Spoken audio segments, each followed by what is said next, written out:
All right, and it's now my pleasure to welcome Ryan Hanna from the Winged Wheeled podcast, joining us for our Detroit Red Wings season preview. Ryan, thanks for joining us. How you doing? Good, man. Thank you for having me. I appreciate it. Yeah, absolutely. So let's chat some Red Wings before we get started. Just kind of want to preface this. Uh, the three of us, I think we all like the Red Wings. Fun team, great logo, good fan base, just a fun team to root for, especially last season as they were in that wild card chase. However, the three of us did note in a YouTube video that got a lot more traction than we thought it was going to, called out the goaltending situation about halfway through the season when they were red hot. We're like, yeah, they're red hot, but can this be sustainable? We got torched by a lot of Red Wings fans about our knowledge of their goaltending situation, and it ended up turning out to be us being right because obviously it fell off a little bit. That's the big question mark, in my opinion, going into this season. What is your opinion on the Red Wings goaltending situation coming into this year? Was I one of the ones who tried to torch you? Am I here just to get dunked on? There's a good No, chance. I don't think so. no. It was mostly a bunch of YouTube comments, but we weren't even I didn't think we were being that mean. I think we were like, this looks like a really good team. If there's any hole like that they need to fill before the deadline, maybe it's goaltending. Like we were pretty mild about it, but yeah, a lot of people were pretty upset. Yeah. It's a passionate fan base, and it's like only the past couple of seasons have there been any highs to ride, and so I think anyone with the sense knew that that was going to be the case between the defense and the goaltending. Like it just wasn't going to hold forever. But it's just like we know, let it ride for a little bit, and then it came crashing down because you guys are right. But yeah, the goaltending situation coming in this season, like it's not worse, but that's a low bar, right? Like he didn't bring back James Reimer, which is a net add, and even Reimer would show up randomly. Like I remember he went and beat the Leafs in Toronto, and then was just like ducking out of the way of pucks in other games. Alex Lyon was never really a starter, and the Red Wings needed him to be, and then he burned out. He said it himself. He's like, I didn't have the juice for a whole season. So you bring in Cam Talbot to try to like kind of 1A, 1B with Alex Lyon. Ville Husso has not played a game in a long time, and missed a lot of time and came back. And I think it was his second save in a game back. He tweaked something. I remember talking to him when he did a conditioning stint in Grand Rapids, and he was like, I'm just excited to get back on the ice, man. And then immediately got injured. So that's going to be tough. Like he's going to be rusty. Is he going to be hurt again? Like, you know how it goes with goaltenders. So they're essentially trying a different formula within the same lane that they did last year. I do think they're a little bit better positioned. Like they have more pro goaltenders, but at the same time, like they don't want to carry three goalies again this year. They have a lot of roster spots to make decisions on. They have a lot of young guys who could make challenges at camps, and not a lot of room for them in the forward group, especially. So you don't want to be taking up one of those precious roster spots with a goalie. So I'll say that the situation for Detroit is precarious at best, but there's a world where if they get even three, four more good games out of them cumulatively compared to last season, then that means playoffs, right? Because there were a lot of games last season that the goaltenders flat out lost for Detroit. I think right off the bat, Talbot's definitely an improvement than what they've had in the past. Like he has been a starter and a starter that can win games even in the postseason in the past. So that's a great sign. And one of the other things I think that's really interesting about this goalie market for this team is that there's a decent amount coming in the pipeline. Like there are some young guys, obviously, being a Michigan State fan, Trey Augustine's a big one I'm looking at. And then, the Sebastian Kosa thing. So who out of those are you looking at that might be the answer maybe in a year or two, if that makes sense? Oh, first, Nick, I want to say go blue, and Oh, secondly, Jesus. Let's just end yeah. this now, boys. Come on. No, but you know what? Like Trey Augustine with the Spartans, like that. Yeah, you have the college rivalry, but at the same time, like anytime you have a prospect that high end, you're going to root for them in that program, and that's an excellent program too. I should say, like it's really great to see them buzzing. But yeah, the Red Wings have. I hesitate to call it an embarrassment of riches, right? Because goalies are so hard to predict at the NHL level. By all rights, Sebastian Kosa has been as expected. He, at points needed time to ramp up, but boy, did he ramp up. He has all the talent in the world, and he's just learning how to refine his game, be a pro. We had him on our show, and I asked him, like, the scouting profile says you're extremely talented but raw and sometimes can put yourself out of position. But if you refine that, then you'll be a great goalie. I said, do you agree or disagree? And he said, I agree with that. And Trey Augustine is, different. He is not the 6 foot whatever colossus. He's like in modern day untraditional goalie because he's smaller, but he is so solid and his fundamentals are more sound, and he is never really out of position. And he always, I should say, puts himself in position to make a save. So those two, like you don't want to guarantee that the Red Wings are going to get a future number one, but they are about as well positioned as most other teams in the NHL to say that they can have one. To even have one prospect of that caliber, a lot of teams would kill for that. So for the Red Wings to have two, that's great. And then they have other guys who are flying under the radar. Like they have Carter Gylander and other players who have been doing really well in their respective ranks. So the pipeline's there, and I think that even makes sense as to why the Red Wings aren't going and making a big goalie splash, because you're like, if you go bring in a goalie that you have to spend 9, 10, 11 million on for long term, then what are you going to do once Coast is ready? Like, look what happened in Nashville.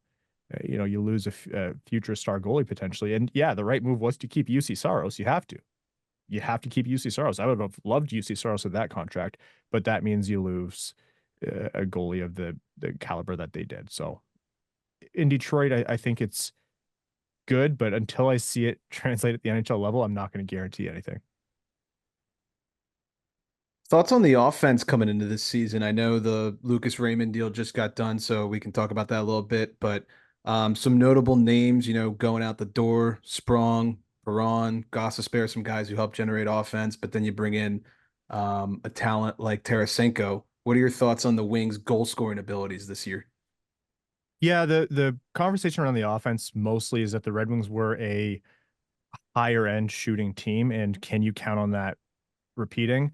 I think I come somewhere in the middle on that. I think shooting talent is sometimes too often pigeonholed as shooting luck, but at the same time, you look at the averages over time on shooting percentages, and you can expect a little bit of regression. It's hard to lose Gostisbehere in his offense. Daniel Sprong, like I think, if Jonathan Berggren can come in and play consistently, which is a question, I think he can largely replace what Sprong did. Perron, at times really stupid penalties, and his feet, he's really slowing down. So I questioned whether it would be the right move to bring him back no matter what, unless it was on a cheap deal. You brought in Tarasenko. I think that's going to be at the very least good. You're going to have a full season of Patrick Kane, and he says he's going to have a full off season of conditioning and strengthening that leg or in the hips. So he proved everyone wrong once, so I can only believe him. Lucas Raymond, if he takes a step, I think the offense, even if it takes a tiny step back from last season, is still probably the best positioned part of this Red Wings team. Frankly, if Dylan Larkin plays 80 plus games, that will be the biggest add, because he gets hurt, misses some games, and then everything kind of falls apart. So that's the linchpin. And he had a monster year last year. Yeah. And talk about a guy who, I know he went to blue, but I absolutely have loved his game ever since he came into the NHL. But I mean, he was on pace for a career high year last year, ends up getting banged up, but his numbers were basically identical to the year before that. And he played like 20 less games. So hopefully a healthy season for him, because I think he could really be a standout. I mean, maybe a 90, 100-point player in the NHL this year. Yeah, like it's funny with Dylan Larkin. The conversation for a long time was, is he an actual number one center? And we asked that earlier on when he was Detroit's best centerman, but that was a low bar for Detroit pretty much at every position. And I think he's proven he's a number one center in the NHL. Is he Connor McDavid? No, absolutely not. But as you assign more talent around him, I think you're starting to see those point totals and production creep up. I don't know about 100 points, but at the same time, he's never played with the caliber of players that, Toronto Maple Leafs centers have around them. So you never know. I think for Dylan, the most important thing is just getting through a season healthy. He's kind of always playing injured. And the thing is, like, behind him at center, they have JT Compher as their number two center. And it's not a problem. Like, I think JT Compher has come in and done exactly what they expected of him. But ideally, you'd have another center of a higher caliber behind him that can unlock some of the wingers there. So the Dylan Larkin has really kind of carried this team on his shoulders for longer than people realize. Well, we talked about the goalies, and I know you just said you think that their forward core is probably the best part about this team. So I guess let's talk a little bit about defense here. What's your confidence level on the D? I think right now it's what Sherratt, Seider, Edvinson, Petrie, and then Oli Mata and Eric Gustafson. Which you're talking to a couple of Caps fans and a Penguins fan, so some familiarity with those last two there. I know Harrison is the biggest Oli Mata fan in the world. Say that with some sarcasm, but yeah, how are you feeling about the D? Uh, as as good as I always have, which is not very, you know, Ben Sherratt has his first season was rough, and his second season was decent. And I think part of that was because they deployed him in a way that made more sense, and I think he upped his game. I think this defense, barring something changing, is going to hinge on two things. One, how quickly can Simon Edvinsson be a good defenseman in the NHL? And it's a hard ask. He has had his cup of tea a few times, so he's not going to be unfamiliar with the game. But a full 82 game season, I personally think that he's not going to ascend the way Sider did, but I think he'll be Detroit's second best defenseman before the season is over. Whether that means he's on the top pair, they spread out the talent a little bit, that's a different question. But that's one thing, and that will allow Mo Seider to get some easier deployment because he has the hardest defensive minutes in the NHL by a country mile, and that's going back years. His numbers have gone down from his rookie season because he's just every start is in his D zone and he's hemmed in. And the other thing is, can Gustafson play on the right side, and how well, is it just all offense as a power play quarterback, or can he play second pair right D? Jeff Petrie took a lot of heat from Red Wings fans last season, myself included, but because he was deployed as a second pair right D, and he's just not that. When he was a 6'7" guy, that was fine. He was perfectly fine. But as a second pair right D, that's Detroit's biggest hole right now. So I'm not supremely confident, but Simon Edvinsson coming in and being their second best defenseman would solve a lot of those problems.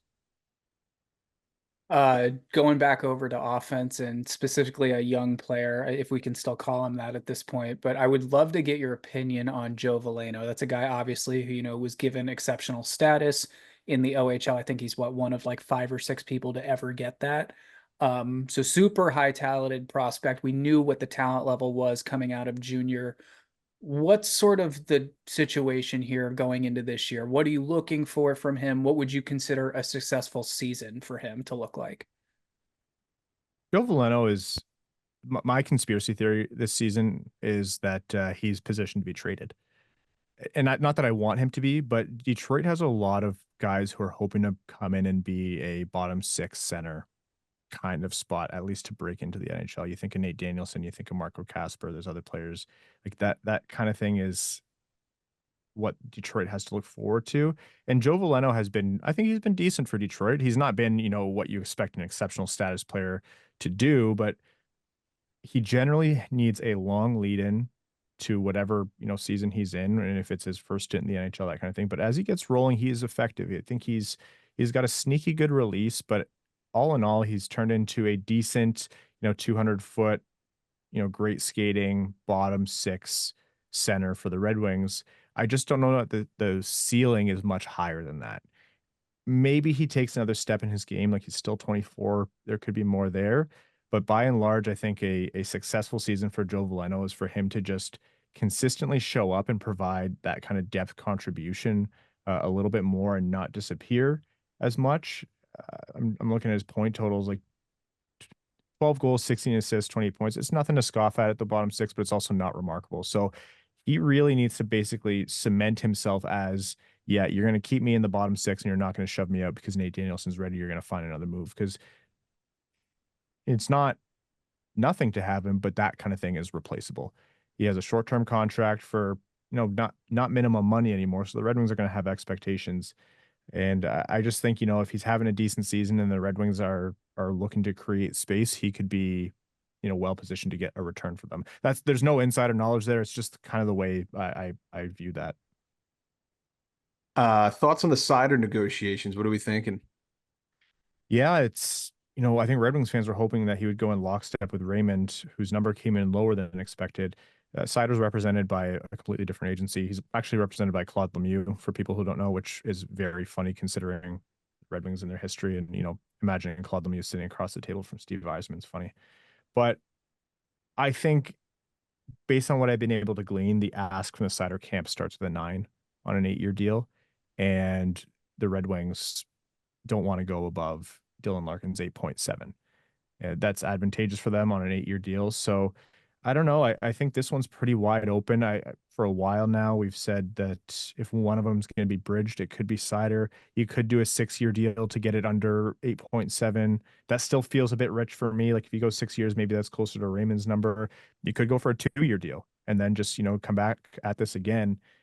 The question with the Cider bridge is like, I think he's better offensively than people realize. Like he's just carrying too much of a defensive load to show his game. But is he going to be a Charlie McAvoy?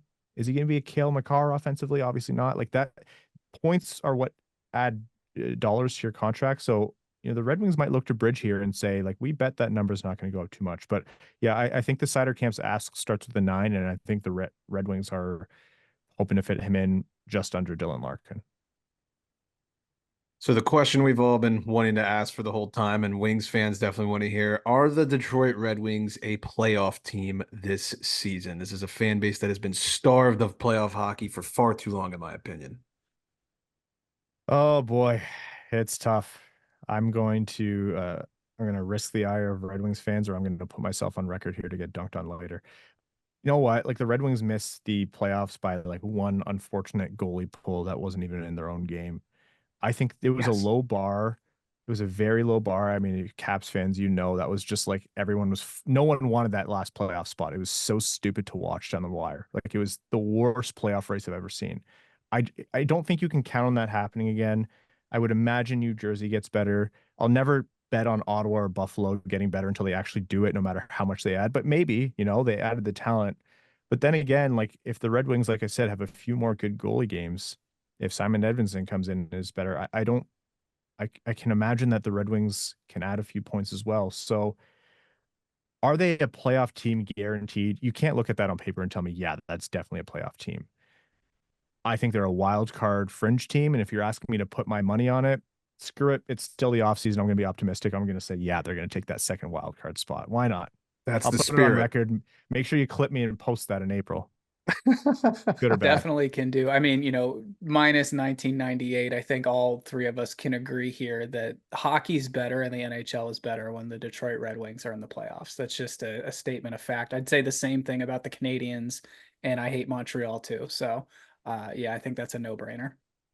Yeah, I was actually talking to someone from the league office recently, and they were like, it's an open secret that they want the Red Wings back. Like they want to be able to showcase the Little Caesars Arena, which is a gorgeous arena, like beautiful facility. It's a crime that we haven't seen playoff hockey there. It's a crime that there hasn't been like an all-star game or something there. I think like the league is ready, and they print money when those teams make it, right? Like it's between the major Canadian markets, original 6 markets, like that's how the salary cap goes up. And so that's why they want it. It's free money for the league. Well, Ryan, we appreciate your time. Rooting for your Red Wings this year. Like I said, fun team. We all like the team. And hopefully we're going to get 80 plus games from Dylan Larkin. I'd love that for you guys. I appreciate that. A quick question before I go, though. You guys are a fan of bringing back the Screaming Eagle jerseys, or? Oh, That absolutely. and I've been saying for years we need the dome back. The dome went so hard for us here in DC in like the 90s and early 2000s. So Ted needs to get off his ass and do it. Pretty much any logo that isn't the current word mark would Yes. be an improvement. I think you take the reverse retro with the red, white, and blue motif with the Screaming Eagle. That's your home and away, and then you go with the black and gold, black and copper with the dome jersey as your thirds, and you call it a day. I would be I'd be fine with that. Yeah, solid trio. You guys maybe wouldn't get ranked last place for jerseys there, Nick and Mac. We got to up it. Yeah. Really got to bank on the look good, play good these next couple of years for the Caps. It's going to be important. That's what it's all about. That's what your team's never going to have to worry about, Ryan. Right. Beautiful sweaters. Thankful for that. That is like well, I mean, there's opinions on their jerseys sometimes when they come out, but where the Red Wings are very fortunate to have a jersey that's untouched. I will die on the hill that the White Wings sweater is the best jersey logo combination in pro sports. Hell yeah, man. Thanks, Ryan. We appreciate the time. Good luck this season. Thanks, guys. Take care.